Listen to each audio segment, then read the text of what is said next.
Atiq Ahmed high profile gangster से सांसद बना, उस पर हाई प्रोफाइल केस भी चला, सुरक्षा का खतरा लगातार बना हुआ था। और हाल ही में जब अतीक अहमद को बार बार गुजरात और यूपी के बीच सड़क मार्ग से ले जाया जा रहा था हेवी सिक्योरिटी के बीच, तो उसने कई बार हत्या की आशंका भी जताई। इतना सब होने के बावजूद अतीक की हत्या कैसे हो गई? हत्या भी हुई तो पुलिस कस्टडी में। घटना उत्तर प्रदेश के प्रयागराज में हुई और जिस वक्त यह अपराध हुआ उस वक्त मीडिया कर्मियों के कैमरे भी थे और अतीक पत्रकारों के सवालों के जवाब भी दे रहे थे। सब कुछ लाइव था, यानी हत्या की ये वारदात पूरी तरह लाइव ही चली। हालांकि आपने इस वीडियो के अंश लगातार देखे भी होंगे। आज इस पूरे मामले पर बातचीत करने के लिए यूपी से इस वक्त वरिष्ठ पत्रकार अशफाक अहमद जी हमारे साथ जुड़ चुके हैं। आइए सबसे पहले उनका स्वागत करते हैं। बहुत बहुत स्वागत है अशफाक जी आपका प्रोग्राम स्ट्रेट टॉक में। बहुत बहुत शुक्रिया जी। एक बार फिर से कहीं उस जैसे कहते हैं ना कि पुलिस पूरे हत्याकांड के बाद सीन क्रिएट करने की कोशिश करती है, उस जगह पर जाती है, ठीक उसी चीज को अभी यहां पर हम क्रिएट करने की कोशिश कर रहे थे कि उस वक्त क्या क्या हुआ। क्योंकि ये जो सवाल आपने सुना ही होगा इंट्रोडक्शन में प्रोग्राम के स्ट्रेट टॉक में भी कि जो सवाल उठाए जा रहे हैं वो बहुत आमो खास लोग जो हैं वो भी सवाल यही उठा रहे हैं कि बड़ा ही नाटकीय अंत था अतीक और उसके भाई अशरफ का।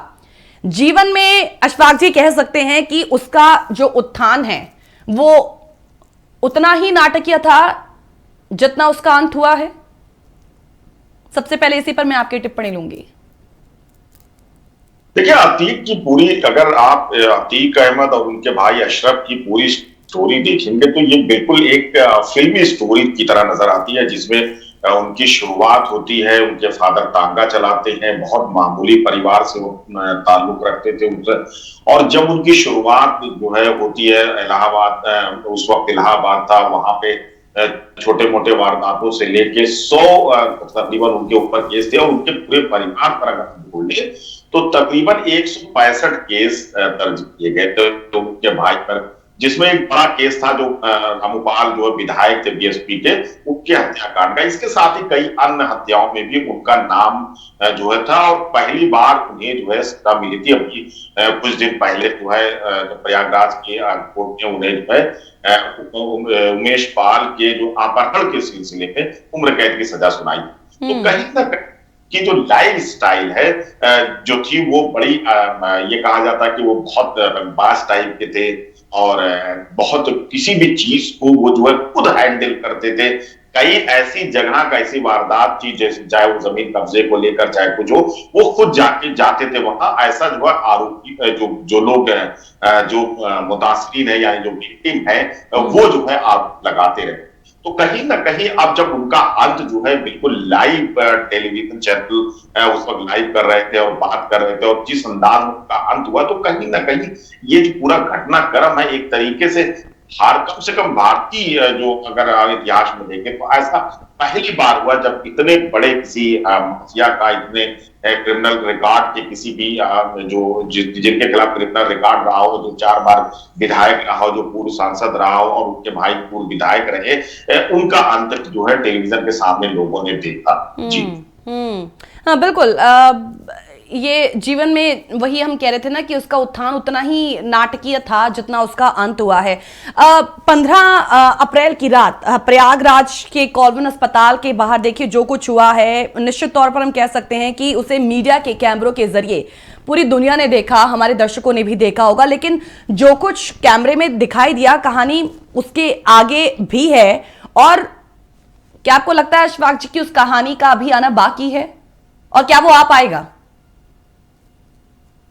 देखिए, दो पहलू है इसमें, गीत आपको समझनी पड़ेगी। एक पहलू ये कि अतीक और अशरफ को लेकर पुलिस ने जो तमाम पुलिस ने जो तमाम पूछताछ के दावे किए थे और उस पर जो खबरें चली थी कि उनका तमाम संबंध किससे रहा है, क्या रहा, उनका आपराधिक इतिहास क्या रहा, उनका फाइनेंशियल सपोर्ट क्या रहा, उनके पास हथियार कैसे पहुंचे, एक तो वो है। दूसरा ये कि अतीक और उनके भाई की हत्या में शामिल जो 3 अभियुक्त पकड़े गए, जो आरोपी पकड़े गए हैं, उनके बारे में अगर हम जो अभियुक्त पकड़े गए या आरोपी पकड़े गए हैं उनके बारे में बात करें तो जिस अंदाज में हत्याकांड हुआ है और जो तीनों आरोपी जिस अंदाज में बड़े यूं कहा जाए कि पकड़ लिए गए हैं और सिर्फ जो है अतीक और अशरफ को गोली लगी और वहां किसी अन्य को गोली नहीं लगी। ये जो बहुत, इसको अगर आप थोड़ा डीप देखिए और जो वीडियो को बार बार देखें तो कहीं ना कहीं ये लगता इतना आसान नहीं है कि ये कह देना कि वो 3 अपराधी किस्म के लोग थे और मिले और आए और उन्होंने मार दिया, क्योंकि ये वेल प्लान्ड, वेल ट्रेन्ड, मैं जो देख रहा हूं अब तक जो अपराध तमाम हुए हैं और जो क्राइम सीन जो देखे गए या जो है जिस तरह से स्टोरीज की गई है अब तक जो अपराधियों की हत्या हुई है, उस बेस पर ये जरूर कह सकता हूं ये इतना आसान नहीं कह देना है कि 3 लोगों को ये लगा कि वो बड़े माफिया बनना चाहते, छोटे मोटे कुछ शूटर रहे हैं और उन्हें बड़ा बनना और आके मार देती। ये कोई फिल्मी कहानी नहीं है, क्योंकि उन्हें भी पता है कि एक ऐसा अपराधी है जो जिसके ऊपर खुद 100 से ज्यादा केस है, उसका भाई के ऊपर 100 केस है, उसके तमाम गुर्गे वहां रहे होंगे, उसके तमाम लोग चाहने वाले भी आसपास रहे होंगे। पहली चीज। दूसरी चीज, सुरक्षा का घेरा इतना ज्यादा था, पुलिस साथ ही इंटेलिजेंस भी रही होगी वहां, एसटीएफ दवा, एक एसटीएफ भी साथ में चलती थी और तमाम बड़े हथियारों से लैस पुलिसकर्मी उसके साथ दिखाई दे रहे थे। तो फिर इतनी आसानी से आके मारना, मुझे लगता है कि इसके पीछे एक बड़ी कहानी जरूर सामने आती कितनी कहानी है ये देखने वाली बात होगी, क्योंकि जांच तो 3 लेवल से जो है अनाउंसमेंट हो चुकी है। एक तो उत्तर प्रदेश सरकार ने न्यायिक जांच, दूसरे डीजीपी ने एसआईटी का गठन किया है, खुद कमिश्नर प्रयागराज ने एसआईटी का गठन किया और एफआईआर जो हुई है उस पर भी जांच जो जिस थाने में हुई है वो भी जांच करेगी। लेकिन इतना तो तय है कि ये जो हत्याकांड हुआ है ये एक बड़ी साजिश की तरफ इशारा करता है। बिल्कुल अशफाक जी, ये सवाल इसीलिए भी इम्पोर्टेंट है क्योंकि जिस तरीके से इस पूरी की पूरी वारदात को अंजाम दिया गया है उस पर काफी राजनीतिक प्रतिक्रियाएं भी आई हैं। हालांकि उनका भी वही कुछ कहना है जो अभी बहुत आम लोग भी ये कह रहे हैं पूरे, क्योंकि हमने देखा है कि जब से सजा जो है वो मुकर्रर की गई थी उसके बाद हर कहीं सिर्फ अतीक ही छाया हुआ था। कहीं भारी पुलिस कर्मियों के बीच हैवी सिक्योरिटी डिप्लॉय की गई थी, उसे जब जब एक जगह से दूसरी जगह ले जाया जाता था, जैसे कह रहे थे कि नेशनल हाईवेज का काफी इस्तेमाल किया गया था, जब हम गुजरात की बात करते हैं वापस यूपी उसको लाया जाना, तो ये काफी ज्यादा उस वक्त भी सेंटर ऑफ अट्रैक्शन रहा क्योंकि हर कहीं सिर्फ अतीक अतीक ही छाया हुआ था। अब कई लोगों का यह भी मानना है कि जिस तरीके से आज कहें मीडिया भी इसको बहुत ज्यादा, हालांकि इस पर हमने पहले भी बात की थी जब आप पहले भी जुड़े थे, मीडिया ने जिस तरीके से इस चीज को कवर किया, ये एक गैंग और कई और भी ऐसे यूपी में गैंग हैं, हर कहीं है, कहीं ना कहीं ये जो पूरी सिचुएशन है ना, ये उन गैंगस्टरों में खौफ की जगह एक कहीं एक जोश, एक एंथुजियाज्म भरने का काम कर रही है। मतलब स्थितियां जितनी हम कहें होनी चाहिए, उनमें खौफ होना चाहिए, वो खौफ दिखता नहीं है। तभी यही हुआ ना जो हमने शनिवार को देखा। ये बिल्कुल, मतलब जो आप बात करें बिल्कुल मैं उससे सहमत हूं। अब आप ये देखिए कि जो उत्तर प्रदेश सरकार और जो उत्तर प्रदेश पुलिस है उसका जो दावा है कि अपराध को नियंत्रित करने के लिए हम कार्रवाई करा रहे हैं, हम जेल भेज रहे हैं, हम सजाएं करा रहे हैं, लेकिन उसी पुलिस की कस्टडी में 3 नए अपराधी या आरोपी आते हैं और सिर्फ मतलब हत्या करते हैं और पुलिस के बयान के मुताबिक, पुलिस के सूत्र के मुताबिक वो बड़ा माफिया बनना चाहते हैं। तो कहीं ना कहीं जो माफिया बनने का अट्रैक्शन है वो कब कहा हुआ? अगर पुलिस का इकबाल कायम होता, पुलिस का डर कायम होता, कानून का डर कायम होता, न्यायालय का डर कायम होता, तो ये जो हत्याकांड हुआ, जो तीनों आरोपी, वो उनकी तरफ से ये ना आता कि वो बड़े माफिया बनना चाहते हैं। जो अभी सूत्र बता रहे हैं, अब आगे की कितनी कहानी सच्चाई वो देखने वाली बात बात होगी, तो अदालत में जब वो बयान देंगे तो क्या कहते हैं ये एक अलग बात होगी। लेकिन जिस तरह से हुआ तो कहीं ना कहीं लोगों को ये जो है आम लोगों में जो है वो मैं बता दूं कि आम लोगों में एक दहशत जरूर ये है इस बात का कि अगर ऐसे किसी को पुलिस सुरक्षा में मार दिया जाएगा तो आम लोग क्या करेंगे, क्योंकि वो तो अपराधी और पुलिस के बीच की कड़ी है। तो दोनों तरफ से उनको यह लगता है कि कहीं ना कहीं उनके लिए बड़ी मुश्किल है और एक सवाल जरूर कानून व्यवस्था का पैदा हुआ और खास तौर पर उत्तर प्रदेश पुलिस के होता है कि एक डर खौफ होता है, उसको लेकर भी अगर आप सोशल मीडिया की बात करें या आम लोगों से हम लोग जब बात करते हैं तो ये मान लीजिए आप कि उनका ये जरूर कहना है कि पुलिस को अपने जो तमाम वर्क है या स्टाइल है उस पर एक बार ध्यान देने की जरूरत है कि वो किस स्टाइल में काम करे कि लोगों को जो है लोगों को वो खौफ में ना ले जाए बल्कि लोगों को खौफ से बाहर निकाले।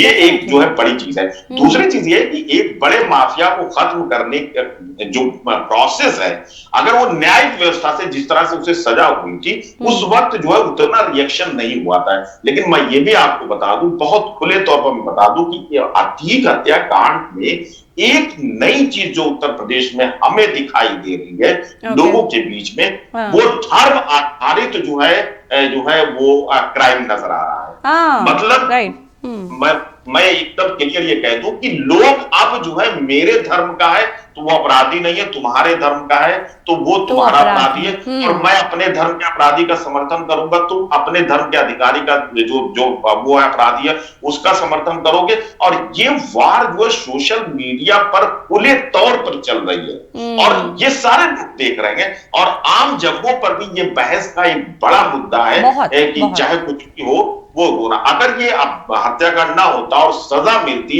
उसे उम्र कैद की सजा मिली थी, आगे कई ऐसे मामले थे जिसमें हो सकता है कि फांसी की भी सजा मिलती, तो शायद लोगों का रिएक्शन इतना ज्यादा खुल के ना आता और ये जो स्थिति जो अभी बनी हुई है वो शायद कम पैदा होती। बिल्कुल सही कह रहे हैं आप। लेकिन ये जो कुछ हो रहा है ये सिर्फ हम आम लोगों के बीच में नहीं देख रहे, हम कहें जब हम राजनीति की जब बात आ रही है इस हत्याकांड के बाद तो देखिए अब राजनीतिक प्रतिक्रियाएं भी इतनी ज्यादा बढ़ चुकी हैं। वही लोग जो पहले इसको लेकर कुछ और बात कर रहे थे अब उनकी जो बात है एकदम उलट नजर आती है।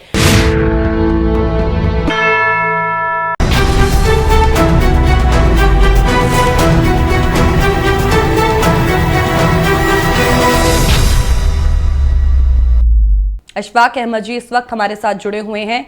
अशफाक जी, ब्रेक में जाने से पहले जो बहुत ही महत्वपूर्ण पहलू पर आपने कहीं बात रखी थी, मैं वहीं से अपनी जो बात है वो रखना चाहूंगी, वो सवाल रखना चाहूंगी कि देखिए निश्चित तौर पर माफियागिरी का, अतीक के माफियागिरी का फिलहाल अंत हो चुका है, लेकिन उसके अभी जो बेटे हैं, जो दो नाबालिग हैं, वो इस वक्त पुलिस की गिरफ्त में हैं और सवाल ये उठाए जा रहे हैं कि जब वो भी जेल से मुक्त होंगे क्या वो भी माफियागिरी का रास्ता अख्तियार करेंगे?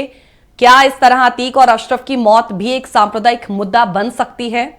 और ये जब हम अभी आज जो जिन पॉलिटिकल लीडर्स की बात कर रहे हैं, चाहे वो सपा हो, बसपा हो, ये तमाम लोग आज जिस तरीके से सवाल उठा रहे हैं, चाहे वो AIMIM के चीफ ओवैसी भी क्यों ना हो, वो इस पूरे के पूरे घटनाक्रम को, इस पूरे के पूरे मौतकांड को मुस्लिमवाद का नाम भी दे रहे हैं। इस पर हम क्या कहें? सांप्रदायिक मुद्दा ये बनेगी और इसी से ही आने वाले वक्त में यूपी की राजनीति पर इसका एक गहरा जो प्रभाव है, एक इंडेलेबल जो मार्क है, वो जरूर हमें देखने को मिलेगा। देखिए, जो आप बात कर रही हैं वो एक बात तो ये क्लियर है कि ये अतीक और उनके भाई की जो हत्या हुई है ये एक सिर्फ माफिया की हत्या को अगर कह के हम किनारा कशी कर लें तो मुझे लगा कि नाइंसाफी होगी।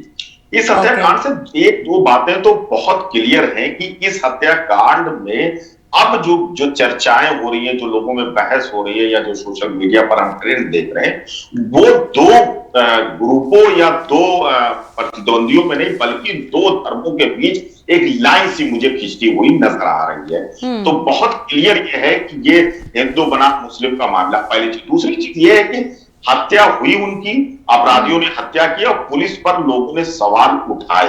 ये बात सही है। उत्तर प्रदेश सरकार पर भी लोग सवाल उठा रहे हैं, लेकिन उत्तर प्रदेश सरकार के ही दो मंत्रियों के जो बयान है कि भगवान ने न्याय किया, और वो दो महत्वपूर्ण मंत्री उत्तर प्रदेश सरकार के महत्वपूर्ण हिस्से हैं, कहीं ना कहीं एक सरकार के ऊपर आंच आई हो या पुलिस के ऊपर सवाल खड़े किए हो, एक बात अलग है, लेकिन राजनीतिक तौर पर उन्होंने इसके लिए लाभ लेने की कोशिश जरूर की है।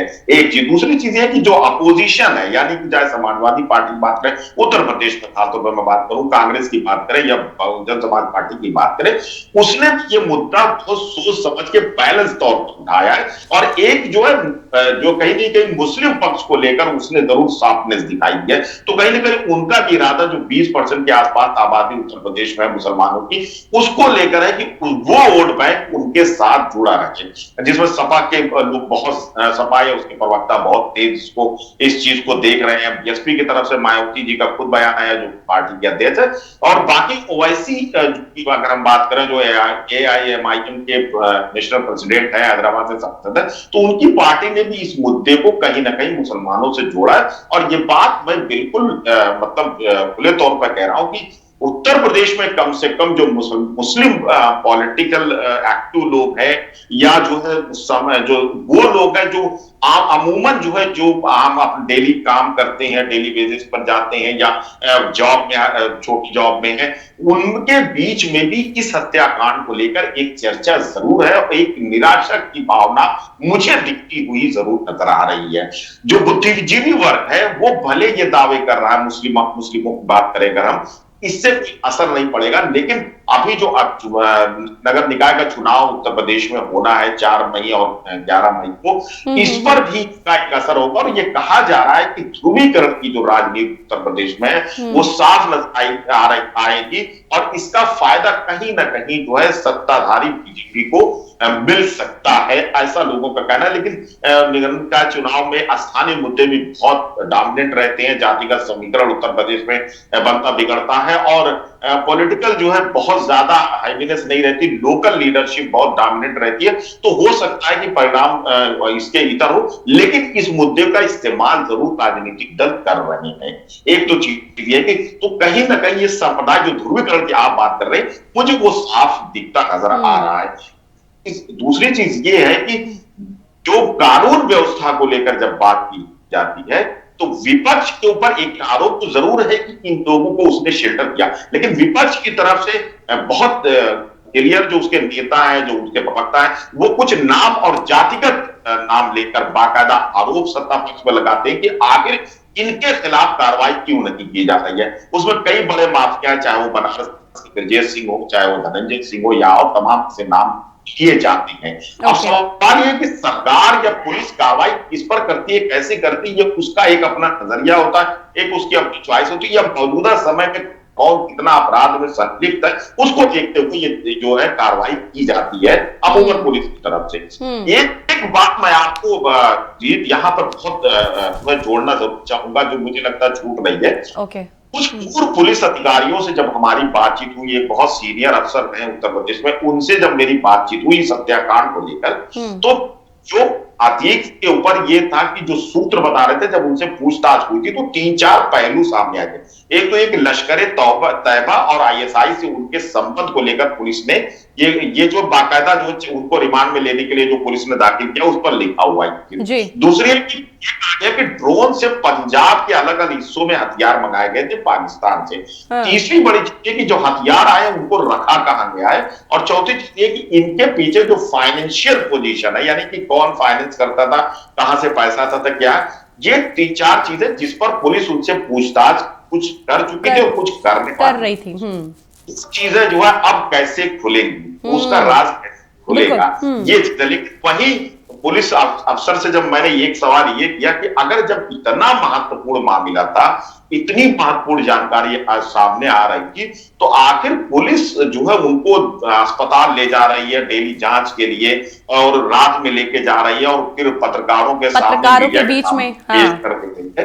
तो ऐसा क्या वजह हुई कि इतनी महत्वपूर्ण जब व्यक्ति हो जा रहा है, उसकी जानकारी महत्वपूर्ण हो जा रही है, तो उसको इतनी आसानी से अवेलेबल क्यों कराया गया? इसका जवाब उन्होंने नहीं दिया। मैंने उनसे जब ये सवाल पूछा कि अगर आप होते वहां पर एज ए इंचार्ज अफसर या जो उस डिस्ट्रिक्ट एसएसपी होते या जो भी आप उनसे, तो आप क्या करते? तो उनका ये बात जरूर ये कहना था कि ऐसे जब इतनी जानकारी अगर हमें मिल रही है तो जरूर ये था कि हाँ उन्हें मीडिया से दूर रखा जाता, उसकी जांच जेल में ही कराई जाती। ये एक सवाल जरूर बन के सामने आया है और ये तमाम पुलिस अफसरों ने तमाम मीडिया चैनलों से बात भी की और उन्होंने ये बात बड़े खुलेआम तौर पर कही है। बिल्कुल बिल्कुल, क्योंकि हथकड़ी लगी उस वक्त अतीक और जब मशरफ की बात करते हैं, जैसा हमने उस वक्त कैमरों में भी देखा, उस वक्त लाइव हम लोग देख रहे थे, तो गोली लगने के बाद वो जमीन पर गिर जाते हैं, लेकिन फिर भी पुलिस की ओर से उस वक्त फायरिंग जो है वो नहीं की गई थी। और उसके बाद भी हम ये देखते हैं कि हमलावर जो जिनके नाम अरुण मौर्य बताया जाता है, लवलेश बताया जाता है, सनी सिंह, हालांकि इनके आपस के बीच में कनेक्शन क्या है उस पर भी आप अपनी बात जरूर रखिएगा। इनके पास देखिए बहुत ही आयातित बंदूकें थी, तो हाई प्रोफाइल कैदियों के पास जाने से पहले उनकी तलाशी तक नहीं ली गई है।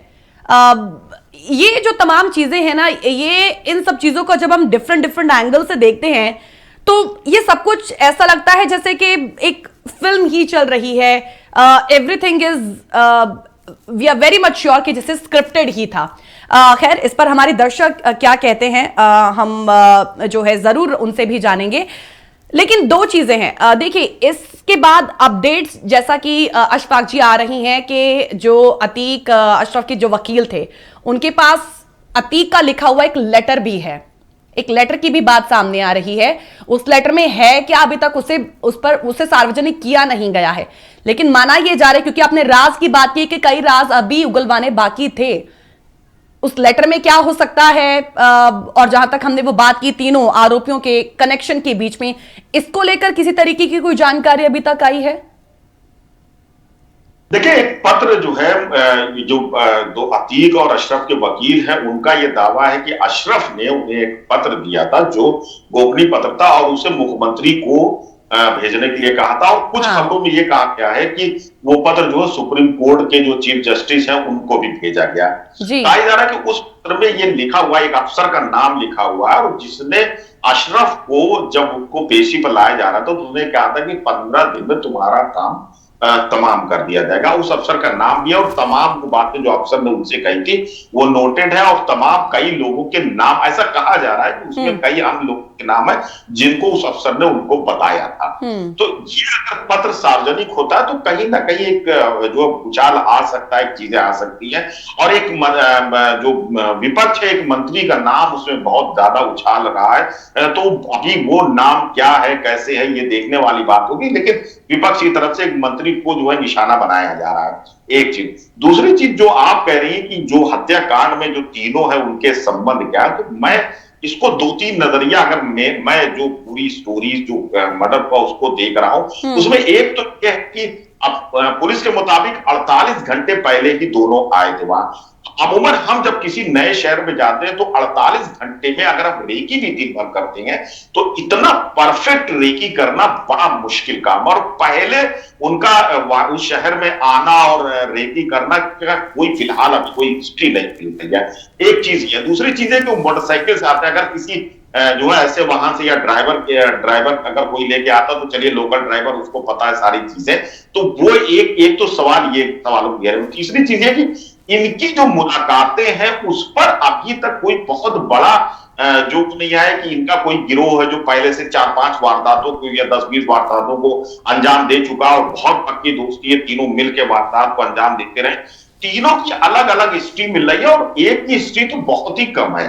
तो कहीं ना कहीं ये चीजें कि उनको तीनों को किसने मिलाया या वो खुद मिले, ये एक बड़ा सवाल है। और कहा यह जा रहा है कि इन तीनों ने, अब एक नई खबर यह है कि इन लोगों ने जो है वो सुपारी लेकर हत्या की है। पहले तो एक आदमी बड़े क्रिमिनल बनना चाहते हैं, फिर कहा गया कि 10-10 लाख रुपए की सुपारी लिए।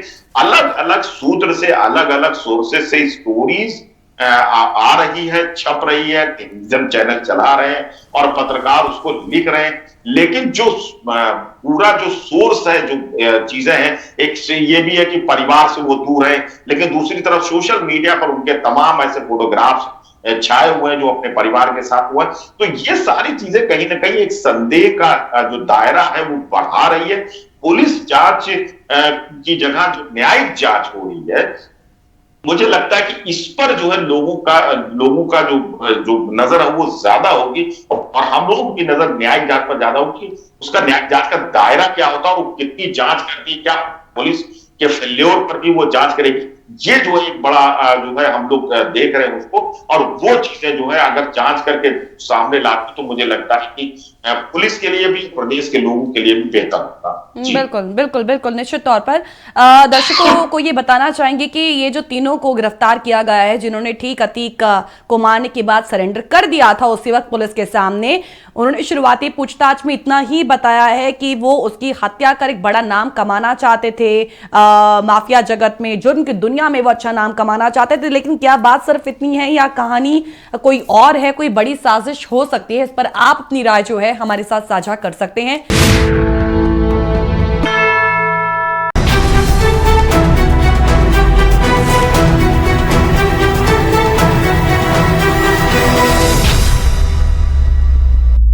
कहा जा सकता है कि यूपी सरकार को पूरी तरह से, हालांकि सिर्फ यूपी सरकार को नहीं,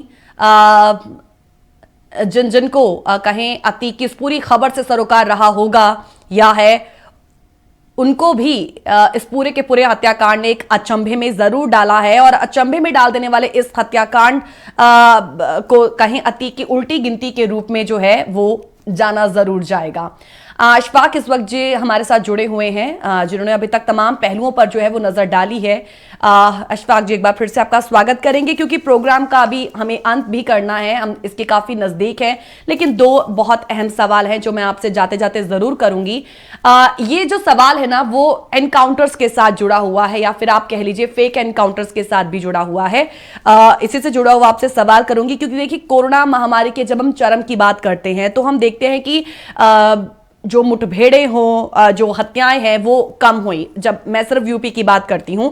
लेकिन ऑन एन एवरेज मुठभेड़ और हत्याएं जो हैं वो अब फिर से बढ़ी हैं, खासकर जब हम उमेश पाल की बात करते हैं। उसके बाद तो देखिए निरंतर हम 6 बैक टू बैक ऐसे जो है देख चुके हैं, ऐसे सीन्स हम देख चुके हैं हत्याओं के। अतीक का जो विषय है ना वो इतना महत्वपूर्ण नहीं है, लेकिन इससे कानून और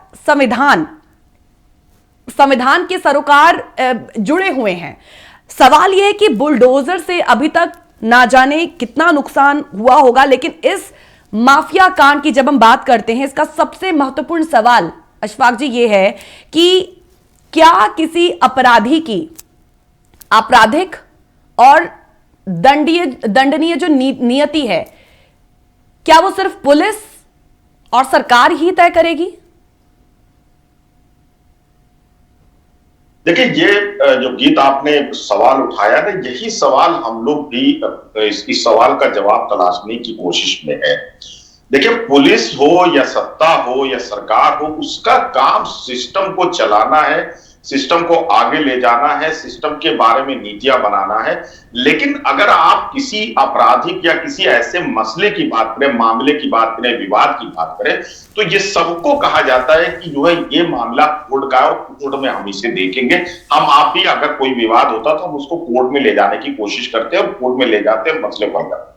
अब रहा सवाल माफिया का, ये सही है कि लॉ एंड ऑर्डर में जो अगर कोई जो है दिक्कत पैदा कर रहा है, लगातार जो है हत्याएं कर रहा है या जो अपराध कर रहा है, तो उनको पुलिस का जो रिएक्शन होना चाहिए कि पुलिस उसको रोके, उस अपराधी को जो गिरफ्तार करे, या अगर होता है कहीं अगर लाइव मिलता है तो उससे अगर मुठभेड़ होती है तो मानी बात है कि पुलिस उसको इनकाउंटर करेगी, गोली चलाएगी और अपराधी की उसमें जान भी जाएगी। इस पर कोई सवाल नहीं। और तमाम ऐसे अपराधियों का इनकाउंटर हुआ है। तमाम उत्तर प्रदेश का जो चंबल इलाका है वहां तमाम डाकू रहते थे। आज से अगर 10 साल आप पीछे चले जाइए तो तमाम डाकुओं का जो है इनकाउंटर हुआ, वहां एसटीएफ डिप्लॉयड की गई, तमाम फोर्स डिप्लॉयड की गई। इसी तरीके से आप जो अगर साउथ में चले जाइए तो इतना बड़ा चंदन तस्कर था वीरप्पन, उसका अंत हुआ। तो कहीं ना कहीं पुलिस को भी अधिकार इस तरह का है। लेकिन एक बड़ा सवाल यह है कि अगर ऑन स्पॉट जो है किसी को पकड़ के इनकाउंटर किया जाता है या उस काउंटर पर सवाल उठाए जाते हैं, कहीं का भी मामला हो, किसी प्रदेश का भी मामला हो, तो ये जो न्याय व्यवस्था के लिए एक जो है सवालिया निशान जरूर लगता है।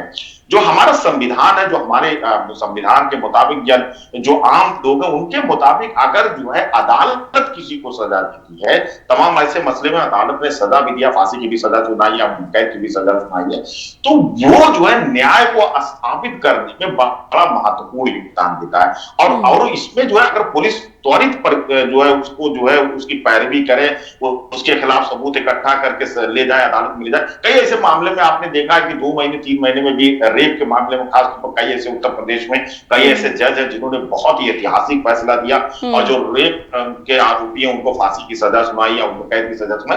तो अगर आप जो है सही तरीके से पैरवी करते हैं तो मुजरिम जो है, वो जो आरोपी है, वो अगर उसमें इन्वॉल्व रहा है तो उसको सजा अदालत देती है, इसमें कोई दो राय नहीं है।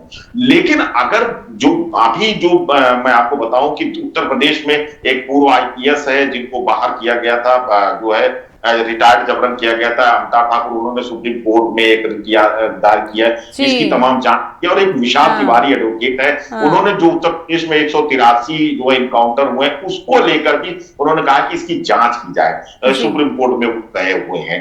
तो कहीं ना कहीं इनकाउंटर को लेकर उत्तर प्रदेश में सवाल उठ रहे हैं। और मैं आपको बताऊं कि कई ऐसे इनकाउंटर हुए जिसमें बाकायदा जो उसमें शामिल है पुलिसकर्मी, उन पर एफआईआर भी दर्ज हुई है। अभी हाल में आगरा में भी एक एफआईआर दर्ज हुई है, झांसी में दर्ज हुई है। तो वो जो है जो प्रोसेस था कि घर से लेकर गए, उनका आरोप है परिवार का, और उसके बाद उनका एनकाउंटर हुआ। तो ये जो व्यवस्था है, ये मुजरिमों में तो ये हो सकता है कि दहशत पैदा कर दे, लेकिन आम लोग जो है इस व्यवस्था को कहीं ना कहीं उस पर सवाल इसलिए करते हैं कि इससे जो है कई ऐसे लोगों का भी इनकाउंटर हमने देखा है जो स्टूडेंट रहे हैं, चाहे व्यापारी रहे हैं। दिल्ली में एक बहुत बड़ा केस हुआ था पालिका बाजार में, जिसमें व्यापारी को पुलिस ने मार दिया था और उसमें बाकायदा बाद में सजा हुई। तो ऐसे भी जो लोग बेकसूर है उनकी भी जो हत्याएं हुई है। उत्तर प्रदेश में गोरखपुर में एक जो है पुलिस रेड के नाम पर एक व्यापारी को की जो है हत्या हुई, बाद में उसमें जो है तमाम एफआईआर दर्ज हुई।